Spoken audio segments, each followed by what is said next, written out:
Hello. We prepared like a short role play for everyone, and then we'll finish it by a quiz. But then you might have to like prepare your iPads because our quiz format is basically you raising up your answer. Okay. All right. Cool. And we have iPads prepared for you guys. So that's cool. All right. So I guess we'll introduce ourselves.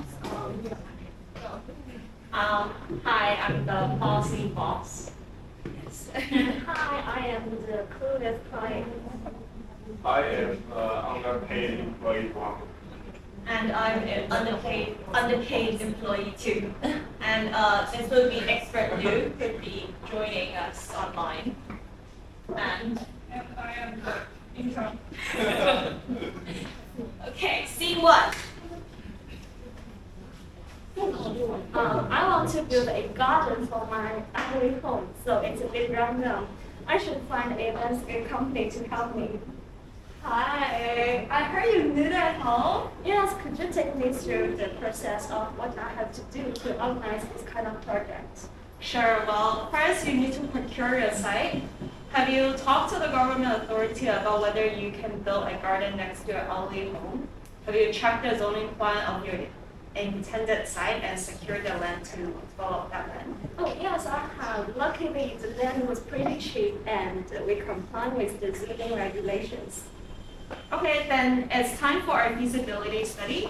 Do you have the necessary talent to do it for you? If not, we can do that part for you. To project view a bigger development, you will also have to do an outline, schematic proposal, and bunch of impact assessment studies, including TIA, EIA, BIA, etc. No, I don't think I have any employees that can do that kind of things. No worries. Let me go back to the office and get them to start working. Okay.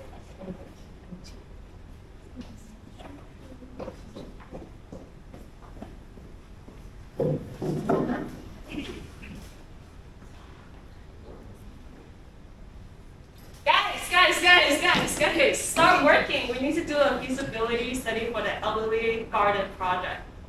Oh my God, what do we have to consider in a feasibility research? There's a pretty good video that actually covers this. Let me forward you the link.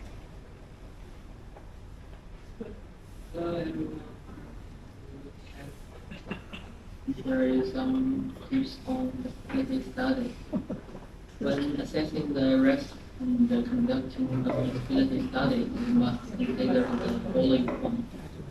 First, external factors. We must consider potential economic, political, and legal changes that may impact the procurement strategy accordingly. Second, client resources. We must assess the client's knowledge, experience, and level of involvement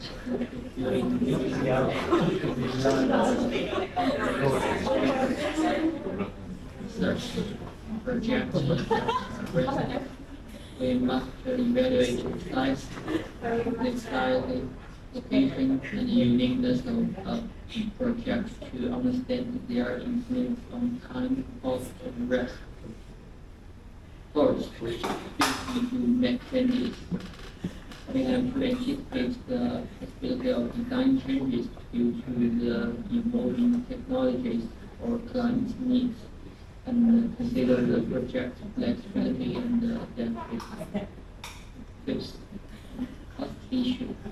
We must determine the client's requirements for price certainty and consider the impact to design completeness and tender costs in the context of the market.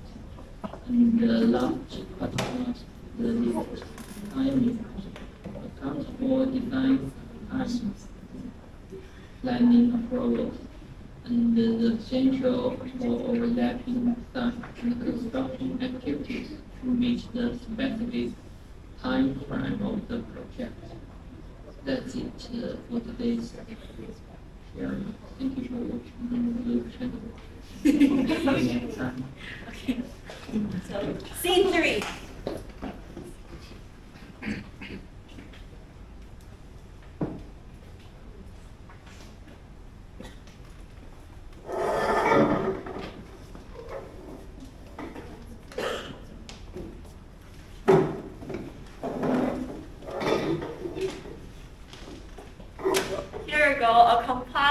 feasibility study for your elderly garden. Wow, that was quick. So what's next then? Next, you'll have to prepare the site drawings, project description, and cost plan. But we can help you do that. You then have to select which type of procurement you want. You have three choices, namely traditional procurement, design and build procurement, and management contracting, also known as construction management procurement. Our manager here will explain them in greater detail. Yeah, in a traditional procurement, we can either appoint our tender for a lead consultant, such as Ronald Lu and partners, our local design architects. They will do all the authority submissions, working drawings, and work scheduling, and a bill of quantities for you to tender for contractors. The lead consultant will hire a bunch of sub-consultants such as engineers, surveyors, traffic consultants, ecologists, landscape designers, etc. to do jobs that they can cover. After securing the design from the head consultant, we will then tender for a main contractors for the construction process. The lead consultant may or may not have an input in the decision. The main contract will then hire subcontractors to complete their brief.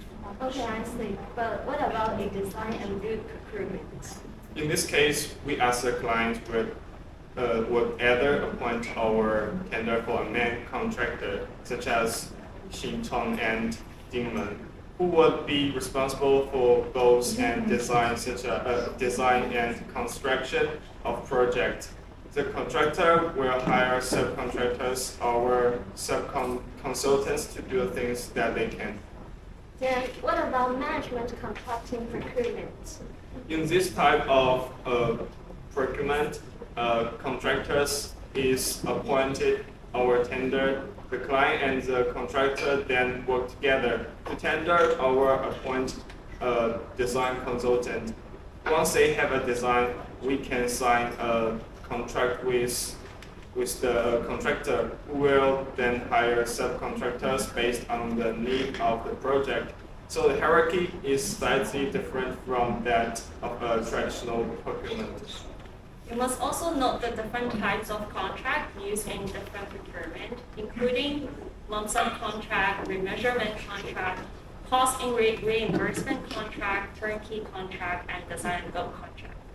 These contracts can be used across all types of procurement between all parties, including client, consultant, sub-consultant, contractor, subcontractors. Heather, can you further explain what each of these contracts means to our lovely client over here? Yes, sure. So a lump sum contract has a fixed price. The contractor agrees to perform a specific scope of work for a set price. This type of contract is useful when the scope of work is well defined, and the client wants price certainty at the outset. For example, if we were building a garden patio, a lump sum contract would be appropriate as the scope of work is well defined. Oh, that was clear, but what about remeasurement contracts? So in a remeasurement contract, the contract sum is not finalized until completion of the project, where it is assessed on remeasurement to a previously agreed basis.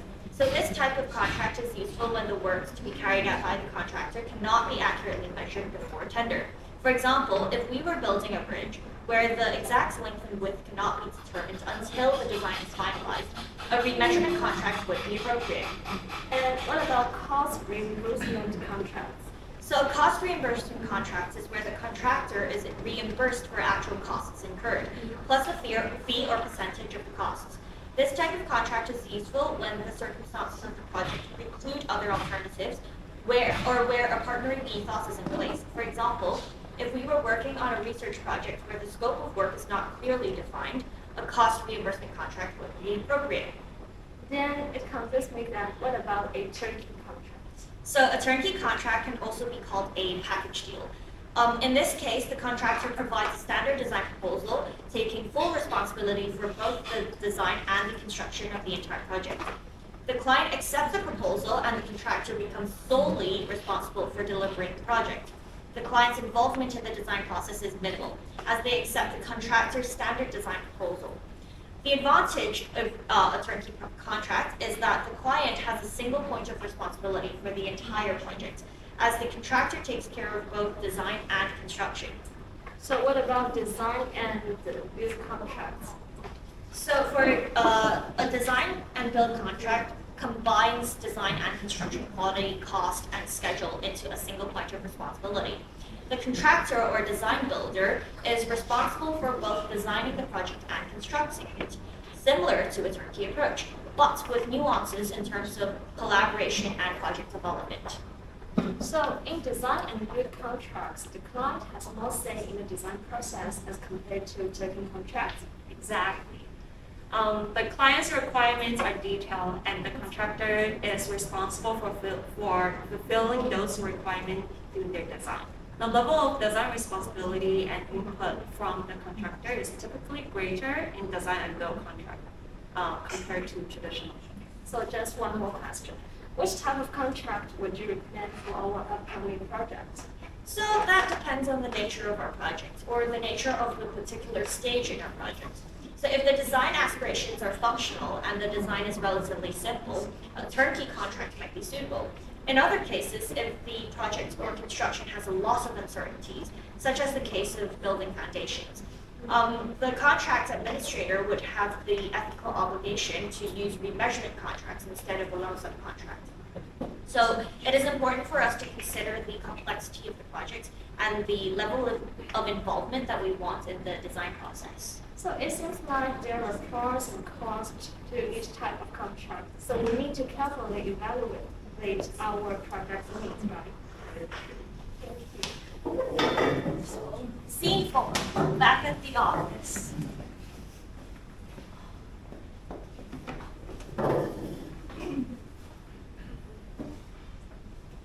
Our boss man just signed the contract for the elderly garden project. It's my first time participating in a project. I wonder how do we control the quality of the project? According to my online research, we must ensure the project quality aligns with the materials and workmanship specifications. Compliance standards vary globally, including BIN, BS, AA, SI, JIS, AS, and etc. Specifically in Hong Kong, British standards are adhered to. The M&W specifications encompass the criteria for materials and the exclusion of work, each with distinct compliance processes. For materials, landscape designers typically request samples to evaluate their color, texture, and other attributes. It's crucial to document specifications that address the material's expected performance, such as resistance to water, fire, and wind load, including guidelines for on-site storage. Generally, these specifications recommend storing materials according to the manufacturer's guidelines. Contractors are responsible for obtaining approval before ordering materials for on-site storage. As designer, we conduct random inspections to verify proper storage and sample materials for laboratory testing if discrepancies are suspected. Laboratory analysis must be performed by facilities accredited under HKAS and the whole class, covering fire safety, water resistance, acoustics, and etc. If test results meet the specifications, the client bears the testing costs. If not, the contractor is responsible for the expenses and supplying a new batch of materials. Workmanship specifications reference practice codes, stating precise standards such as wall alignments within a plus or minus 10 millimeters tolerance and floor levelness within 3 millimeters over 3 meters. A site inspector or clerk of work perform random inspections to ensure the standards are met. Okay, so that's the end of our little role play. But right now it's like our quiz or trivia, whatever you want to call it. So you can answer it in your group when your group was on iPad. Yeah. And then you can just like raise it up. Yeah, so which group doesn't have an iPad? We have iPads for you. Like you can just write like ABCD and then like raise it up like this. Okay. Anyone needs an iPad? Okay, that's cool too. Okay. So each group has one iPad, right? And So it's raise your iPad out. Yeah. Yay! So you are interested in a long moment. Okay. Okay, cool. What about the group at the back? What about the bathroom? Thank you. Okay. Thank you. Alright, okay, so Question one. do you guys have an iPad? Okay. Alright. Okay. First question is which of the following is not a risk to consider in the initial stage of our product?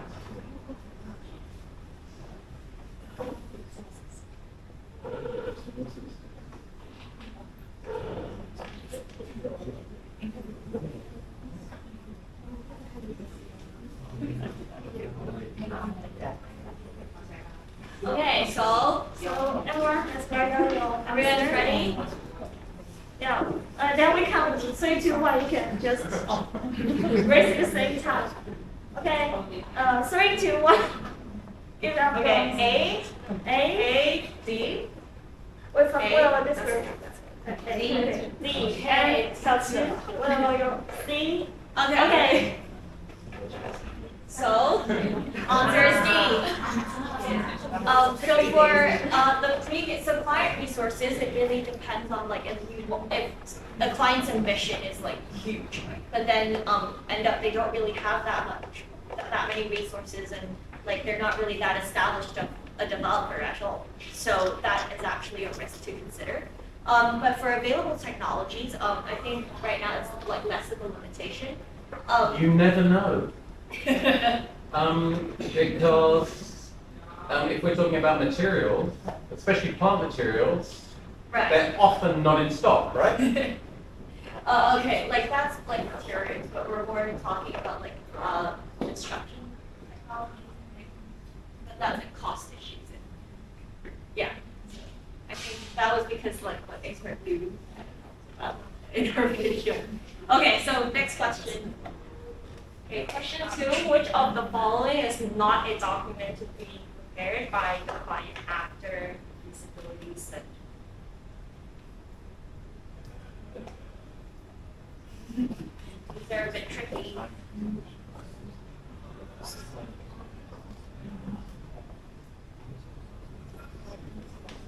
You're getting ready for the quiz that I'm going to give you in a couple of weeks' time now. Okay. 5, 4, 3, 2, 1. Okay, answers up. C, B, C. Okay, only one person's right. It's B.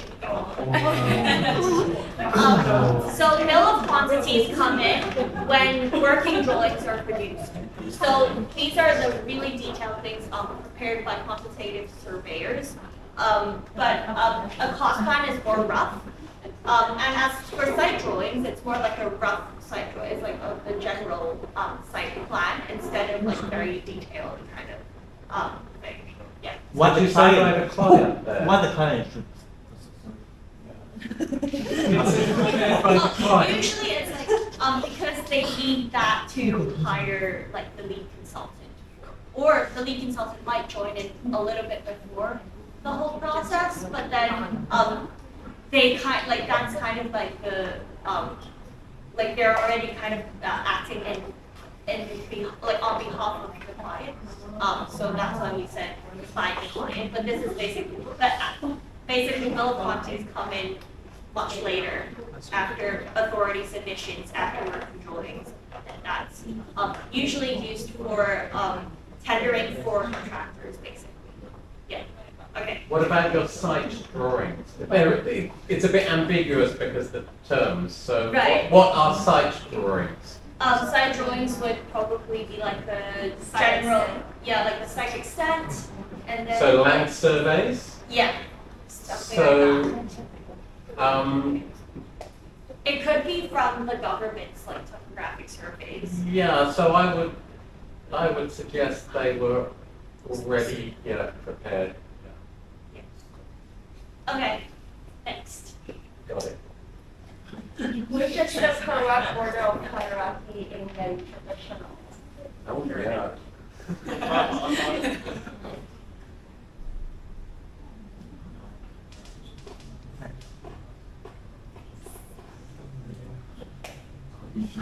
So the difference is in this, and like look at where the ands are basically.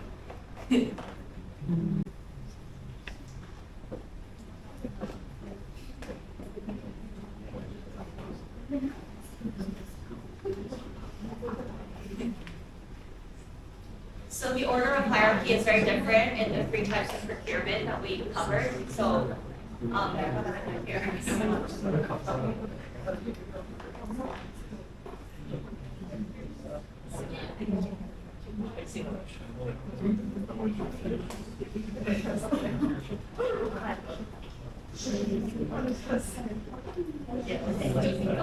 Okay, answers. 3, 2, 1. Oh, you go to C, well, C, B. Okay, so B is the correct answer. Because why is it not C? It's because the main contractor in a traditional procurement comes after the design stage. So that's why the lead consultant still kind of has to oversee what the main contractor does. So that's why it is not C in this case. But then in other types of procurement, the contractor's role is much bigger than the designer. But in this case, the lead consultant is basically the design firm. So yes. Okay, next question. Singpol, which is a contractor, is appointed by someone like company. They look for a design consultant together. So what type of procurement is being described?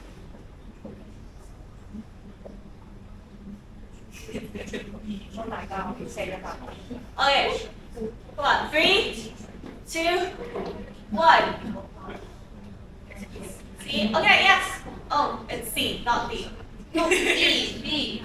It's C. Oh, C. Okay.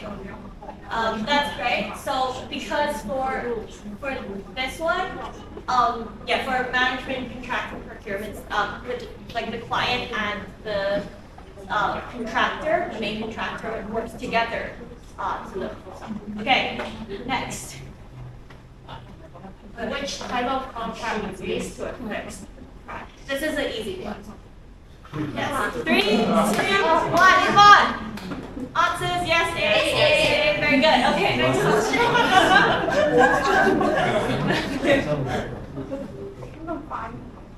Swire wants to refurbish their courtyard in Long Island East and hire a studio to do the design and build procurement. However, they also want more control over the design process. So which type of contract should we choose? So just 2. Alright, so 3, 2, 1. iPad's up. B. What about you guys? A. Okay, A is the right answer. A turnkey contract is more for like standard design. Yeah. But for a design and build contract, the client still has some say in the design process. Like there's some back and forth in it. Okay, next. What does N and W stand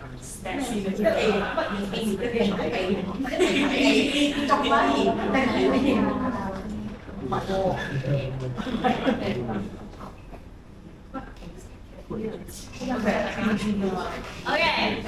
5, 4, 3, 2, 1. iPad's up. B, C, B, B. What about the back group? Fingers group. Okay, B is the right answer.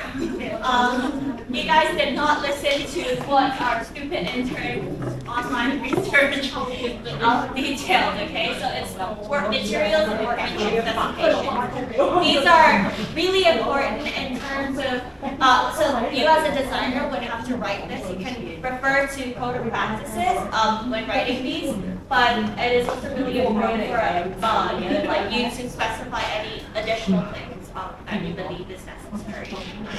Yeah, cool. Next. Which compliance standards using?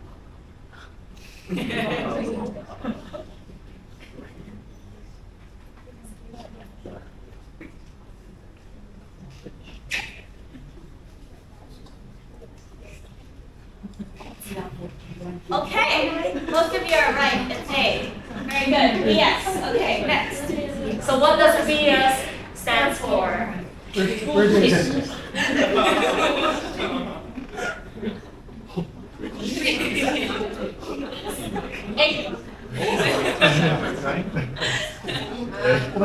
In the context of what we presented today. Okay. What are your answers? I see D. Yes. Okay. Very good. It is D and D. Very good. British standards. Okay. So why do we use British standards? Very obviously. So far, colonial past. Okay. Next. Last question. Material that need to be tested should be sent to laboratories accredited under who? Which one?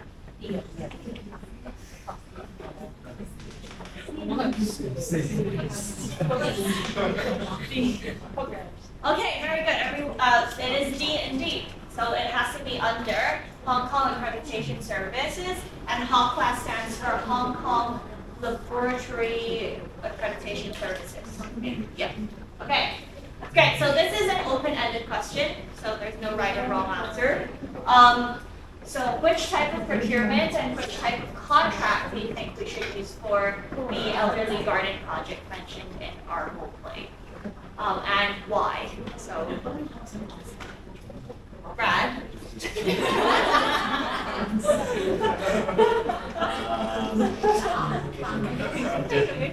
Design and build. design Okay. and build contracts. Okay. Why? So that you can make amendments during the design process if necessary, because there might be some unforeseen circumstances. Okay. Very good. What about for so payments? What do you think? Like, so should it be a lump sum or a remeasurement? According to Perry Wilson, everything is lump sum nowadays, or most contracts are lump sum. So yes. That's very good, With yes. that, yeah. Okay, very nice. Was there anyone else have an opinion? No? Okay. Thank you, Brad. So thank you. Well done. Are you all done?